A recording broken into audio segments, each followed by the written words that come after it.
El título del mensaje de esta mañana dice: que tú llames a Jesús Señor es un asunto muy serio, muy delicado. Y el texto que tengo es en Mateo capítulo 7. Lo tienen allí ustedes en sus boletines. Dice: no todo el que me llama Señor, Señor, entrará en el reino del cielo. Solo entrarán aquellos que verdaderamente hacen la voluntad de mi Padre que está en el cielo. El día del juicio muchos me dirán: Señor, Señor, profetizamos en tu nombre, expulsamos demonios en tu nombre e hicimos muchos milagros en tu nombre. Pero yo les responderé: nunca los conocí. Aléjense de mí, ustedes que violan las leyes de Dios. Si ustedes recuerdan, en los domingos anteriores al domingo de resurrección, predicamos 3 mensajes en los que hablamos acerca de lo que significa el señorío de Cristo y las implicaciones que esto tiene en la vida de cada uno de nosotros cuando confesamos a Jesús como Señor o cuando lo rechazamos de esa manera. El pasaje que tenemos hoy lo vamos a dividir para efectos de estudio en 2 partes. La primera parte es una afirmación negativa de un contrasentido con respecto al nombre Señor, y es la parte que vamos a ver hoy. La segunda parte es un ejemplo de las posibles consecuencias de obedecer o no las palabras dichas por Jesús el Señor. Esa parte la vamos a ver la semana entrante, aplicada a la obediencia convertida en servicio. Ahora, empecemos por lo que sabemos. Ya nosotros sabemos que cuando uno confiesa, es decir, cuando se pone de acuerdo con el Espíritu Santo para invocar el nombre de Cristo y llamarlo Señor, en ese mismo momento uno es salvo, es perdonado de todos sus pecados, los del pasado, los de ahora y los del futuro. Es habitado por el Espíritu Santo de Dios y su nombre queda firmemente escrito por toda la eternidad. Eso ocurre por confesar a Jesús como Señor. Así que llamar a Jesús Señor es un compromiso a la obediencia por amor. No se puede ver de otra manera. En otras palabras, llamar a Jesús Señor y no obedecerlo es un asunto serio y de consecuencias eternas. Señorío y obediencia son siameses inseparables. Jesús mismo dice que hay personas que hipócritamente lo llaman Señor, pero no lo obedecen. Como dice la Escritura: así que el Señor dice, este pueblo dice que me pertenece y me honra con sus labios, pero su corazón está lejos de mí. Y la adoración que me dirige no es más que reglas humanas aprendidas de memoria. Este es un texto terrible. Es una queja de Dios en Isaías contra el pueblo de Israel, y me imagino que pudiera ser una queja de Dios contra algunos de nosotros. En el Evangelio de Lucas, Jesús lo plantea lo mismo, pero con una pregunta. Dice Jesús: ¿por qué siguen llamándome Señor, Señor, cuando no hacen lo que digo? Sí, es un contrasentido. No tiene manera de entenderse. Por las palabras de Jesús, es muy evidente que todos ellos, los que lo escucharon, entendían el significado de la palabra Señor. Ellos sabían que decirle este nombre a Jesús lo miraban como un amo, como un jefe, como un rey, como un dueño, como la máxima autoridad del universo, como un director ejecutivo. Entonces Jesús se molesta porque le dicen todo eso, pero a la hora de la realidad no le obedecen sus palabras. En otras palabras, para quienes le dicen Señor y no obedecen, los mandamientos de Jesús significan cero, nada. Ahora, ¿no piensa usted, mi hermano, que esta gente de la que hablaba Jesús se parece a muchos de nosotros hoy día? Evidentemente sí. El problema es este: una profesión de fe sin obras de obediencia que la respalden no sirve de gran cosa. Y dice Jesús que quienes profesan su fe de esa manera no entrarán en el reino de Dios. Esto es lo terrible. Llamarlo Señor y no obedecerlo es en un sentido decretarse que usted no es parte de los planes de Dios para la eternidad. ¿Quién es esta gente?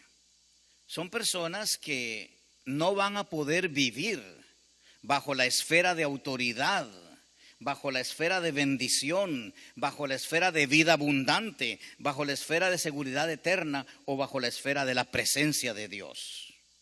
Dicho de otra manera para que lo entendamos, son las personas que se asoman a la puerta del salón de baile, pero nunca entran a bailar. Son los que quieren ver los toros desde la barrera, pero nunca entran a torear. Son los convencidos del evangelio, pero no están convertidos a Cristo. Creen en Dios, pero no le creen a Dios. Dicho de otra forma, son la cizaña que está sembrada juntamente con el trigo, pero nunca dan fruto. Son las ovejas entre medio de las cuales se mezclan las cabras. Muy bien. Recuerde, hermano, recuerde esto: la mayor evidencia que usted como cristiano le puede dar al mundo es el fruto, y el fruto abundante que usted lleva. Nadie lo va a conocer por la linda Biblia que trae, nadie lo va a conocer porque viene muy elegante a la iglesia, nadie lo va a conocer porque usted dice que es evangélico o cristiano. Jesús dice: ustedes no me eligieron a mí, yo los elegí a ustedes y los encargué que vayan y produzcan frutos duraderos. Así el Padre les dará todo lo que pidan en mi nombre. Esta es la evidencia de que uno es cristiano. Jesús es muy radical. Es tan radical que él dijo que el que no está del lado de él está en contra de él. Jesús no dijo: hay unos medios que yo los voy a tomar en cuenta. No, no hay medios. O eres negro o eres blanco. O eres alto o eres pequeño. O eres cristiano o no eres cristiano. Así es. Jesús es demasiado radical y dice el Señor en el texto que estamos mirando que puede haber personas muy religiosas, que puede haber personas aparentemente consagradas a Él, a tal punto de que se apoyan en el nombre Señor para hacer señales que parecen ser de Dios. Dice Jesús: el día del juicio muchos me dirán: Señor, Señor, profetizamos en tu nombre, expulsamos demonios en tu nombre, hicimos muchos milagros en tu nombre. Pero yo les responderé: nunca los conocí. Aléjense de mí, ustedes que violan las leyes de Dios. Esto es terrible. Esto es tremendo. Porque Jesús no niega que profetizaron en el nombre de Él. No niega que expulsaron demonios en el nombre de Él. No niega que hicieron milagros en el nombre de Él. Usaron el nombre de Jesús y en el nombre de Jesús hay poder.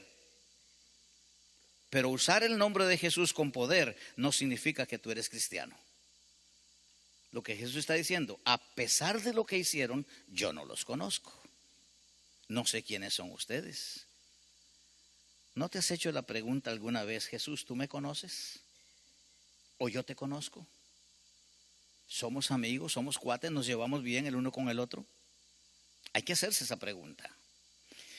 El día del juicio al que se refiere este texto es el día del juicio final, cuando ya todos los muertos resucitan y los que no conocieron a Jesús serán juzgados. Jesús dice, a esas personas yo les voy a decir, lo siento mucho, apártense de mí, porque yo a ustedes no los conozco. Entonces, antes de que oigas esas palabras, aprende a conocer a Jesús. Aprende a ser amigo de Jesús. Aprende a tener relación personal con Jesús.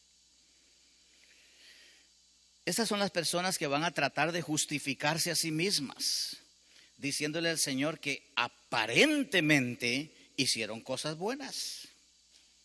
Usted ha oído a esa gente, ¿verdad? Yo no le hago mal a nadie. Yo no tomo. Yo no uso drogas. Yo nunca he matado a nadie. Yo no. Pero la Biblia dice que eso no es justificación, por cuanto todos pecaron, están destituidos de la gloria de Dios. Así que lo que tú has hecho bueno no te justifica a los ojos del Señor, porque no es por obras para que nadie se gloríe. ¿Está claro? Son las personas que tienen profecías, hacen milagros, hacen liberaciones, hay sanidades, obras caritativas, ritos religiosos, legalismos, adoración con fuego extraño, etcétera. Pero la respuesta de Jesús sigue siendo la misma. Hagan lo que hagan, digan lo que digan, hayan vivido como hayan vivido, yo no los conozco. Esto es fuerte. Yo me sentiría hecho una basura si hablo con el Señor y de pronto me dice, Carlos, yo no te conozco. Bájate de ese púlpito, ¿qué estás haciendo ahí arriba? ¿Quién te autorizó? ¿Cómo te sentirías tú si el Señor te dice lo mismo? Yo no te conozco. Ahora, ¿quiénes son entonces aquellas personas a quienes Jesús sí conoce? Esta es la pregunta. ¿Te conoce Jesús a ti? ¿Conoces tú a Jesús? ¿Eres amigo de Jesús? ¿Te llevas bien con Jesús? ¿Caminas con Jesús? ¿Oyes a Jesús? ¿Le obedeces a Jesús? ¿Estás entre los conocidos de Jesús? En otras palabras, ¿quiénes son las personas que son salvas? ¿Quiénes son las personas que han sido redimidas? ¿Quiénes son los que han sido lavados en la sangre del Cordero? Jesús lo responde de esta manera, dice, solo entrarán en el reino de Dios aquellos que verdaderamente hacen la voluntad de mi Padre que está en el cielo. Con razón dice la Biblia, muchos son los llamados, pero pocos los escogidos. Con razón dice la Escritura que la manada de Jesús es muy pequeña. Yo no me sorprendo por una iglesia de 30,000 miembros o de 20,000 miembros. Eso no me sorprende, porque Jesús dijo de antemano, mi manada es muy pequeña. Son muy pocos los llamados, o muchos los llamados y pocos los escogidos. El grupo de Dios es pequeño. ¿Cuál es el boleto? ¿Cuál es el ticket que tú compras para entrar en el reino de Jesús y vivir bajo la autoridad de Él? Jesús dice, el ticket se llama hacer la voluntad de Dios. No conocer, hacer la voluntad de Dios. ¿Qué es eso? Lo mismo que hemos venido repitiendo por años. Vivir comprometidos a la obediencia por amor. Eso es hacer la voluntad de Dios. Esto, según la Biblia, es lo mismo que nacer de nuevo. Mira el texto que estamos usando. Jesús dice, nadie puede entrar, estos sí pueden entrar.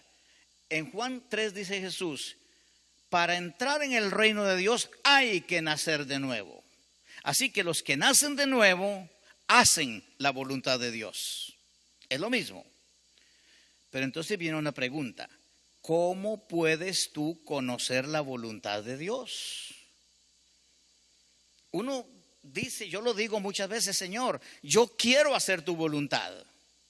Me levanto en la mañana y le digo, Señor, dime cuál es tu voluntad hoy porque yo la quiero hacer. Yo me imagino que tú eras igual. Yo quiero hacer la voluntad de Dios. Yo no quiero hacer lo que a mí me parece. Yo quiero hacer lo que Dios dice. Bueno, antes de que tú conozcas la voluntad de Dios para tu vida, antes de que la obedezcas, tienes que conocerla. Uno no puede obedecer lo que no conoce. Cuando mi mamá me enviaba al negocio a buscar queso en polvo, pan o frijoles, yo tenía que conocer la ruta y tenía que saber a dónde iba a ir. Si no, podía llegar a otra parte. Muchas veces lo hice así. Mi mamá me decía, vaya y tráigame una libra de mantequilla. Y yo me iba a la plaza de fútbol y me quedaba toda la tarde. Y la mantequilla se esperaba hasta que yo regresaba. Eso no es obediencia. Obediencia es ir y hacerlo inmediatamente, ¿no es cierto? Con Dios es lo mismo. Antes de obedecer la voluntad de Dios, tienes que conocerla. Entonces te haces la pregunta, muy práctica. Señor, ¿y cómo puedo yo conocer tu voluntad? Como Dios nunca te deja en ayunas, ni te deja en ignorancia, ni no te va a responder lo que Él te pide que hagas, aquí te lo dice, Romanos 12:2. No imiten las conductas ni las costumbres de este mundo. Más bien, dejen que Dios los transforme en personas nuevas al cambiarles la manera de pensar. Entonces aprenderán a conocer la voluntad de Dios para ustedes, la cual es buena, agradable y perfecta. Este texto no lo olvides, manténlo en tu mente, manténlo en tu corazón, medítalo una y otra vez, porque este es el texto bíblico que te dice cómo conocer la voluntad de Dios. Dios no va a mandar un pajarito a hablarte. Dios no va a enviar un ángel a hablarte. Dios no va a bajar a decirte al oído. Aquí te lo dijo ya en la Biblia. Hace 2000 años esto quedó escrito en la palabra de Dios y este es el texto que te dice cómo conocer la voluntad de Dios. Yo sé que tú quieres conocer la voluntad de Dios, tú quieres hacer la voluntad de Dios, tú quieres vivir bajo la voluntad de Dios. Bueno, aquí está, Romanos 12:2 te dice cómo se hace. Y este texto nos dice tres cosas, la vamos a ver rápidamente. Primero, dice el texto, no imiten las conductas ni las costumbres de este mundo. No imiten. Es decir, no se amolden, no se adapten, no se identifiquen con las conductas ni las costumbres de este mundo. ¿Por qué? Jesús dice, porque estamos en el mundo, pero no somos del mundo. Y ese es un hecho. Tú y yo estamos en el mundo, pero nuestra identidad espiritual no es de este mundo. Nuestra identidad es del cielo. El mundo en el que tú y yo vivimos es la expresión visible, es lo que se ve del reino de las tinieblas. El mundo es malo. El mundo en que tú y yo vivimos es malo, no es bueno. Dice la Escritura, y lo dijo Jesús, Satanás es el príncipe de este mundo. El gobernante más importante actualmente en la tierra se llama Satanás.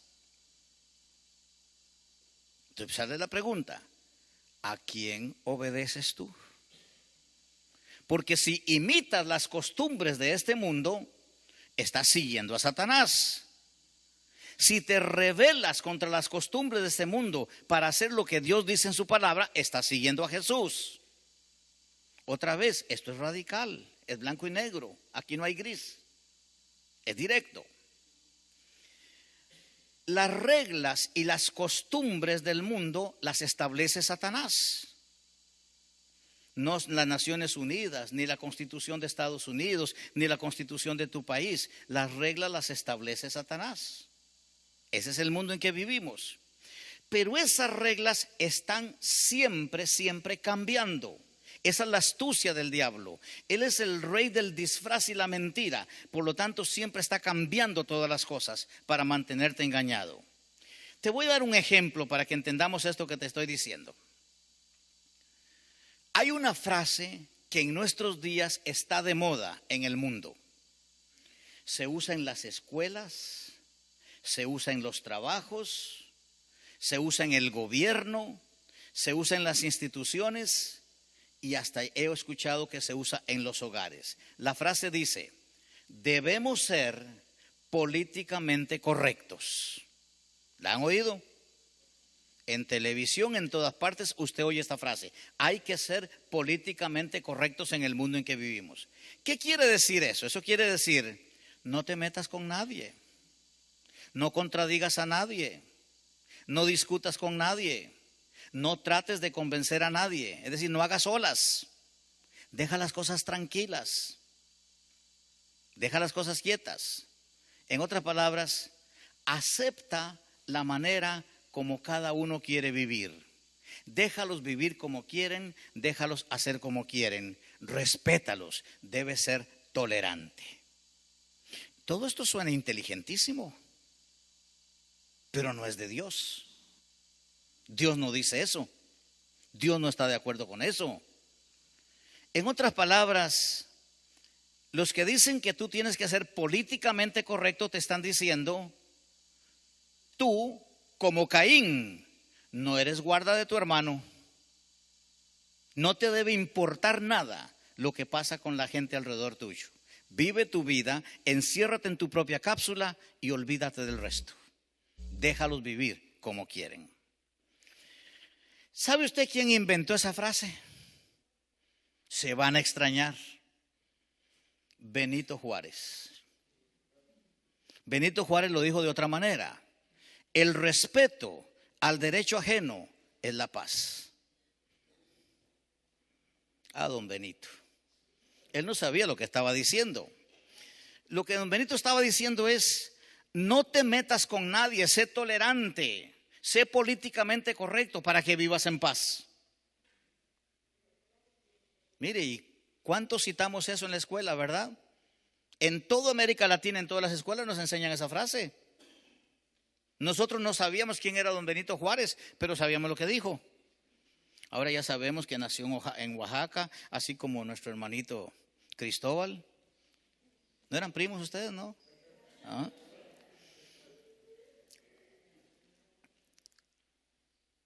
Por esa razón, porque tenemos que ser políticamente correctos, hoy día, usted lo ve en todas partes, nos dicen que tenemos que aceptar a los homosexuales.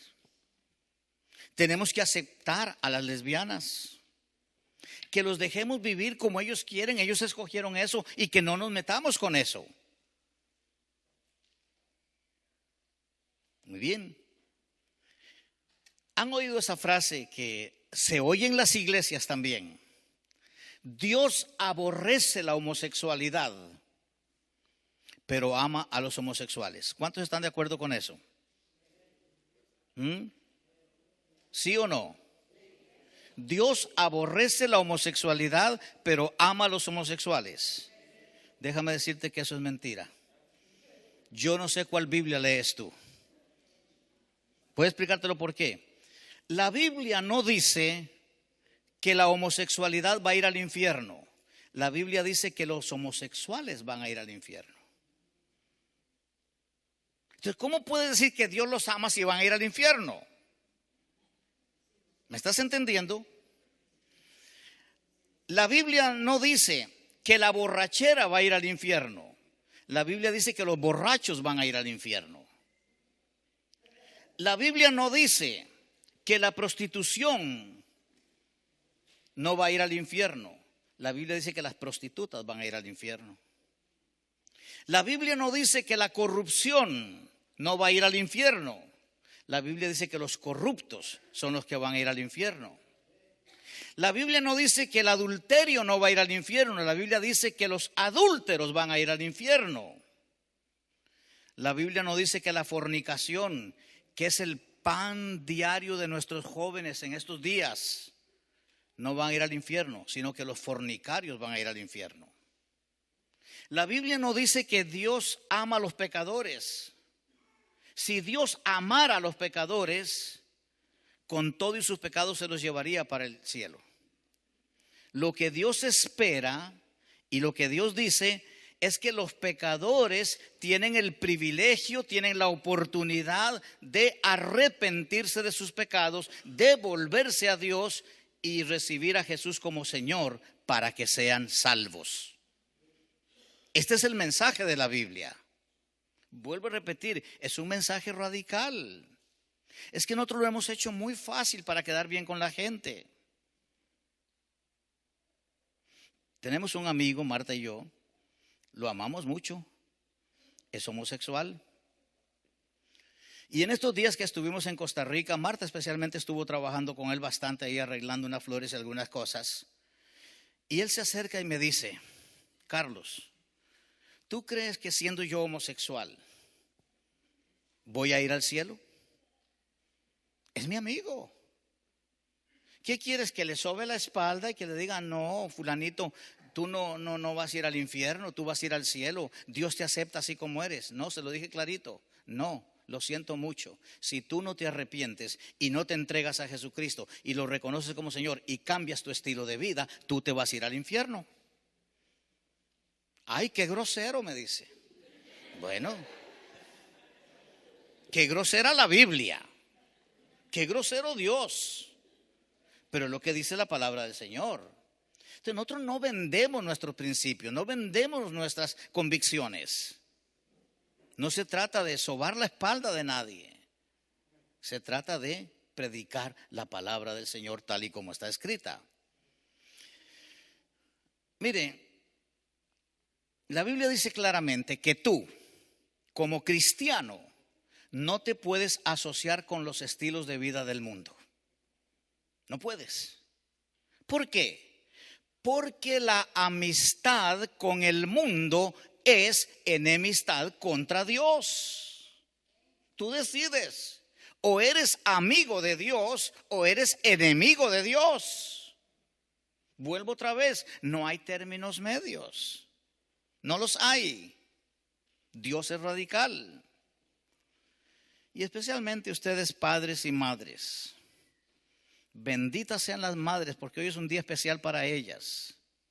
Pero se los digo con todo amor. A mí me asustan sus hijos.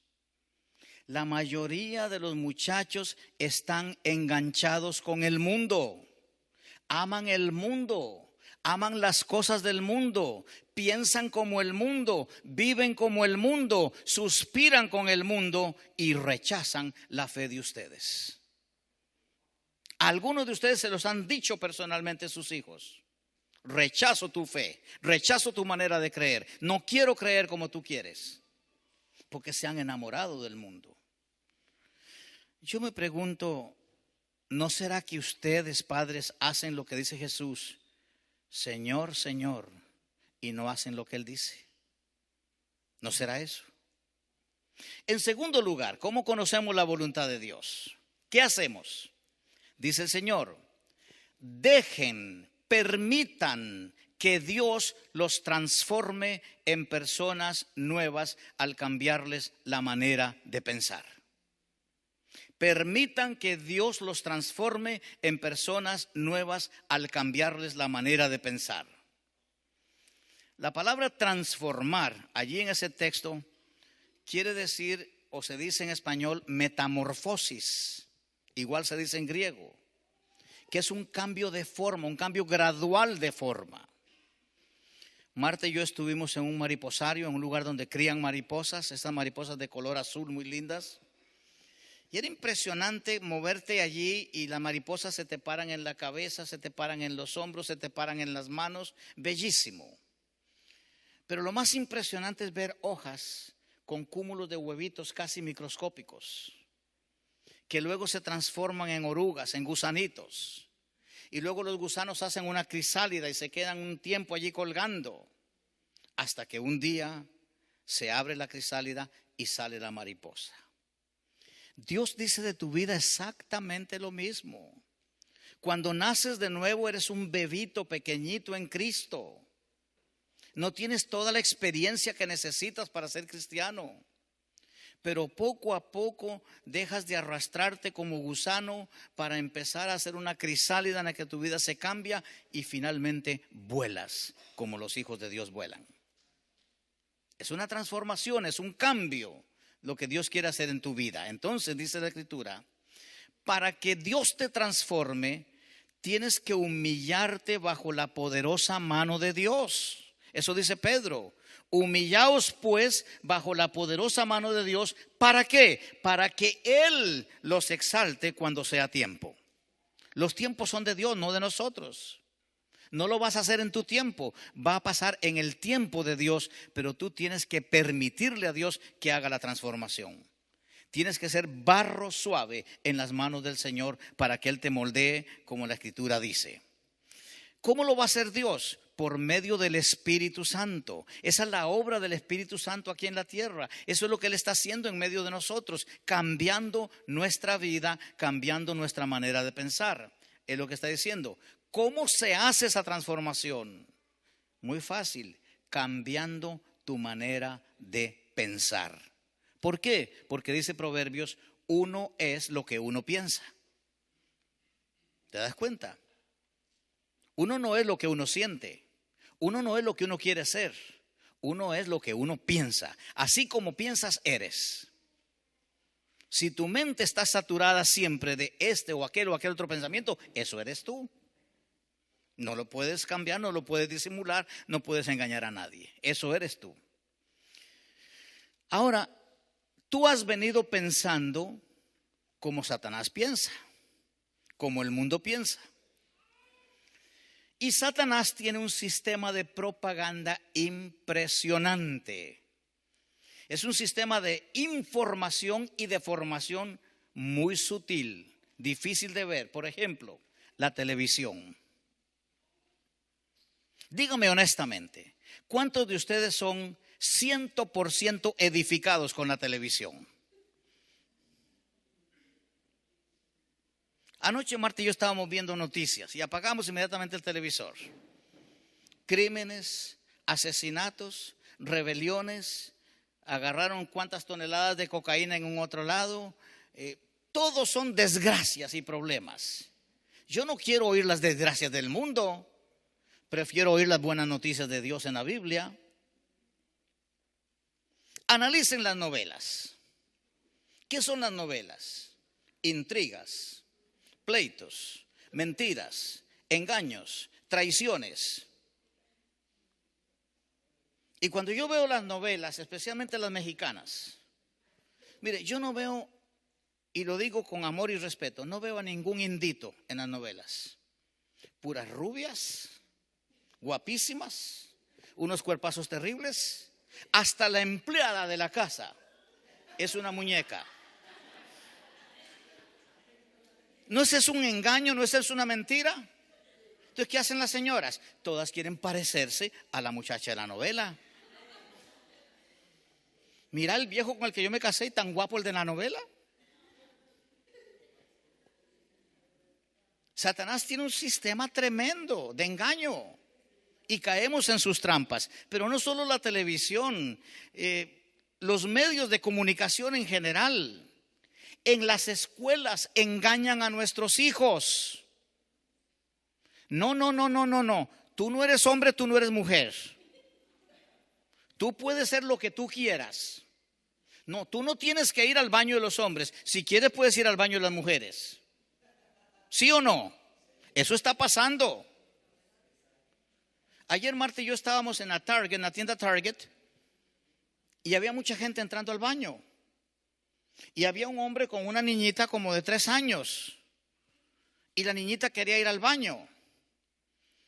Entonces se le dice a la madre, llévala. Y yo le pregunto, ¿qué harías si en este momento un varón se mete al baño y hace sus cosas allí delante de tu hijita? Yo lo mato, dice. Digo, pues en esta tienda lo permiten, aquí no es prohibido. ¿Se dan cuenta?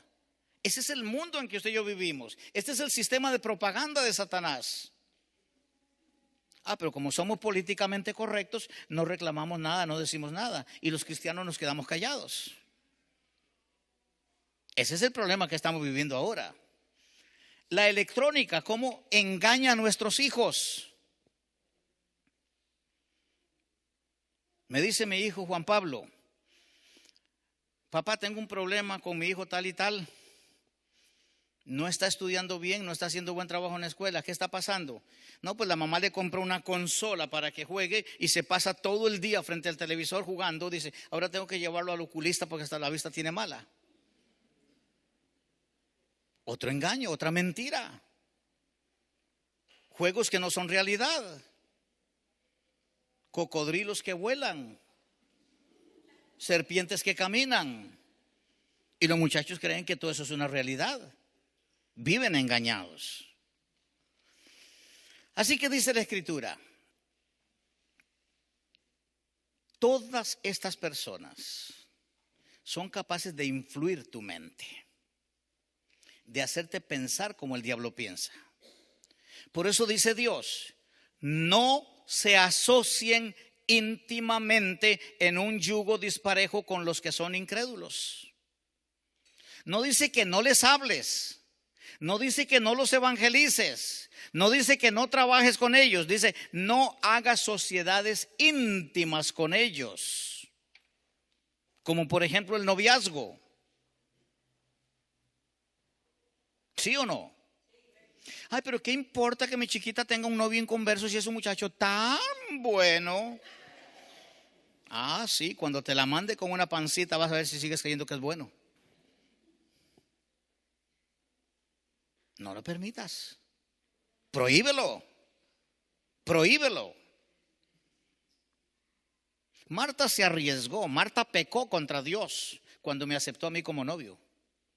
Excepto que ella tenía un plan muy claro delante del Señor. Si Carlos en 6 meses no se convierte a Cristo, este noviazgo se acaba. Que si yo hubiera sabido, me convierto al mes. Gracias a Dios que no lo sabía para que la conversión fuera genuina. ¿Se dan cuenta? Pero tenemos que enseñar a nuestros hijos, esto es lo que Dios dice. No se asocien íntimamente en yugo disparejo con los que son incrédulos. ¿Por qué? Vea las preguntas. ¿Cómo puede la justicia asociarse con la maldad? ¿Cómo puede la luz vivir con las tinieblas? ¿Qué armonía puede haber entre Cristo y el diablo? ¿Cómo puede un creyente asociarse con un incrédulo? ¿Y qué clase de unión puede haber entre el templo de Dios y los ídolos? Pues nosotros somos el templo del Dios viviente. Los judíos no aceptaban a nadie que fuera no judío, gentil, en el templo de Dios. No lo aceptaban. ¿Por qué nosotros que somos el templo del Espíritu Santo sí aceptamos personas inconversas en nuestro templo? ¿Por qué? Yo no hablo de este lugar, hablo de nuestra propia vida. Mire, basta un pequeño resbalón que nos demos y comenzamos a pensar otra vez como el mundo. A mí me pasa todas las semanas, ¿a usted no? Todas las semanas nos resbalamos y comenzamos a pensar como el mundo. Entonces, ¿qué hay que hacer? Comenzar a pensar como Dios piensa. Comenzar a pensar como Jesús piensa. Comenzar a pensar como el Espíritu Santo piensa. ¿Y cómo piensa Dios? Dios piensa lo que ya está escrito en su palabra. Ese es el pensamiento de Dios. La Biblia es el pensamiento de Dios. Por eso dice la Escritura, Somos humanos, pero no luchamos como lo hacen los humanos. Usamos las armas poderosas de Dios, no las del mundo. ¿Para qué? Para derribar las fortalezas del razonamiento humano, los pensamientos humanos, y para destruir argumentos falsos. Destruimos todo obstáculo de arrogancia que impide que la gente conozca a Dios. Capturamos los pensamientos rebeldes y enseñamos a las personas a obedecer a Cristo. En otras palabras, Jesús dice: hay que traer tus pensamientos negativos cautivos, convertirlos en prisioneros y ponerlos a los pies de Jesucristo para que adoptes los pensamientos de Jesús. ¿Cómo haces eso? Muy sencillo, aquí lo hemos enseñado ya y lo vamos a repetir dentro de un tiempo. Tienes que oír la palabra de Dios. Tienes que leer la palabra de Dios. Tienes que estudiar la palabra de Dios. Tienes que meditar en la palabra de Dios. Tienes que memorizar la palabra de Dios para que entonces puedas aplicar la palabra de Dios. Son 6 cosas: oír, leer, estudiar, meditar, memorizar y aplicar. Aquí lo hemos enseñado. 40 días con la palabra, ¿recuerdan? Cuando tú te habitúas a hacer estas 6 cosas como modo de vida todos los días, comienzas poco a poco a pensar como Dios piensa. No hay otra manera. Llenas tu corazón y tu mente de la palabra de Dios y automáticamente sale la basura que no es palabra de Dios. No te llenas de la palabra de Dios, te quedas con la basura del mundo. La palabra de Dios viene a ser como el aceite que desplaza el agua en un vaso. Tienes un vaso lleno de agua, quieres sacar el agua, échale aceite. El agua se va. El pensamiento negativo se va cuando lo llenas con la palabra del Señor. En otras palabras, tienes que llenar tu mente con la perspectiva de Dios acerca de la vida. Mira la vida con los ojos de Dios, con la mente de Dios, con la intención de Dios, con el corazón de Dios, para que puedas vivir de acuerdo al corazón de Dios. ¿Qué va a ocurrir si tú haces eso? Bueno, en tercer lugar dice el texto: entonces, es decir, como resultado de ¿qué? De no amoldarte al mundo y como resultado de envolverte con la palabra de Dios, aprenderás a conocer la voluntad de Dios para tu vida. ¿Y cómo es esa voluntad? Es buena, es agradable y es perfecta. Es fácil. Rechazas a Satanás y el mundo.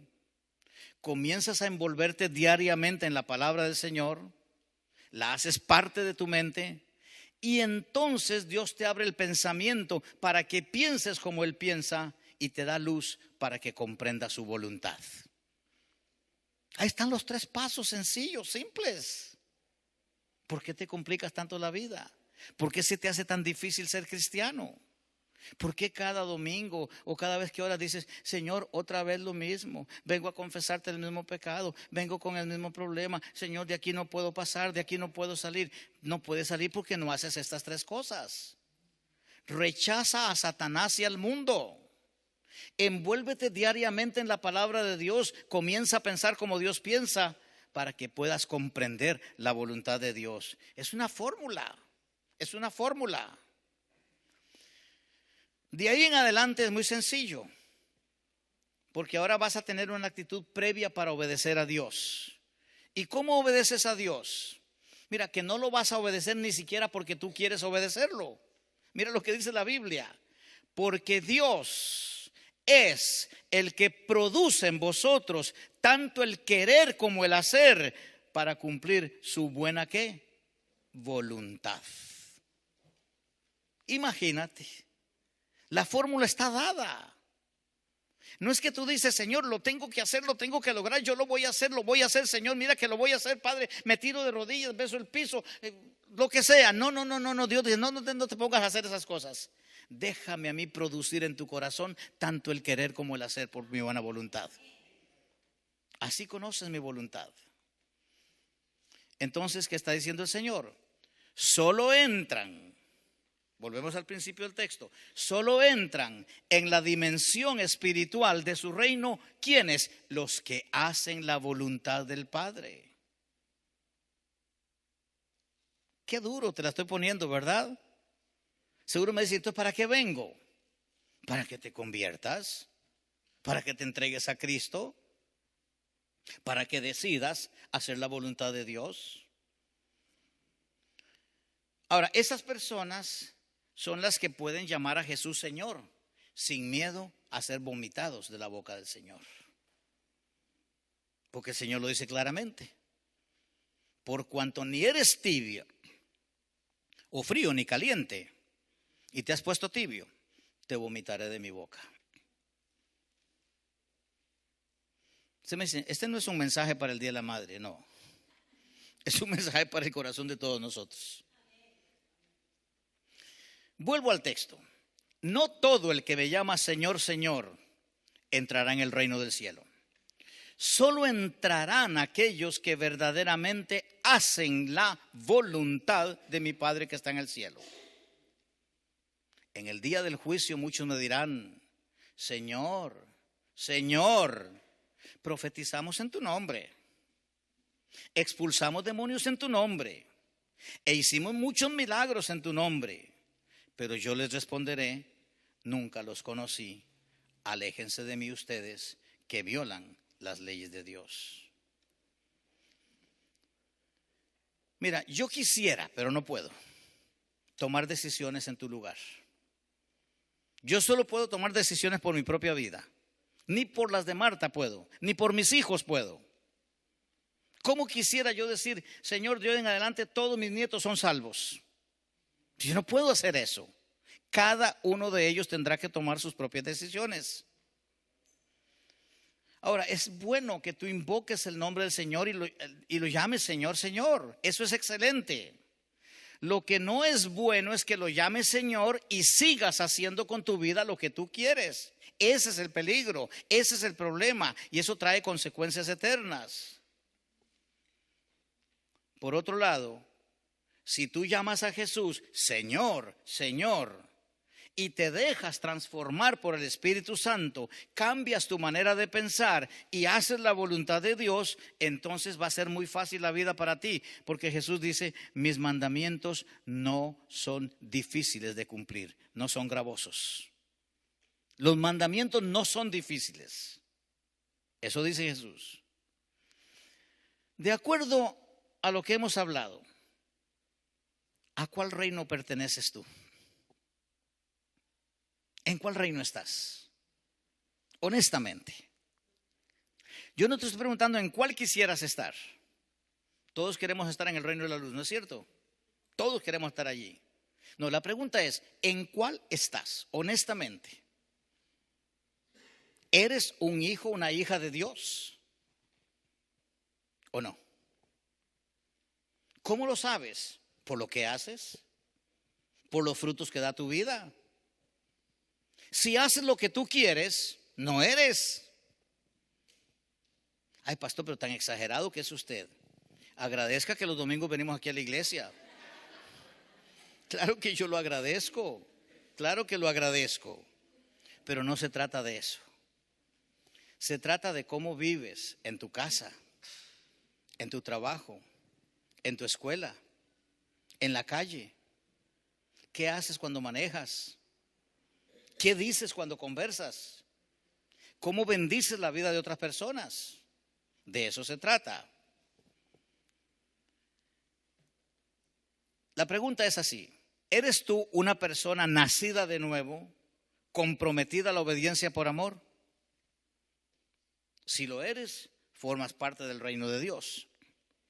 Pero si solo estás comprometido con tu indiferencia o con tus tradiciones eclesiásticas, pero no formas parte activa del reino de Dios, estás en problemas serios. La pregunta para terminar: si te murieras en esta misma hora, ¿dónde pasarías la eternidad? ¿Dónde? Yo le he dicho al Señor muchas veces: Señor, algo que a mí me encantaría es morirme en el púlpito.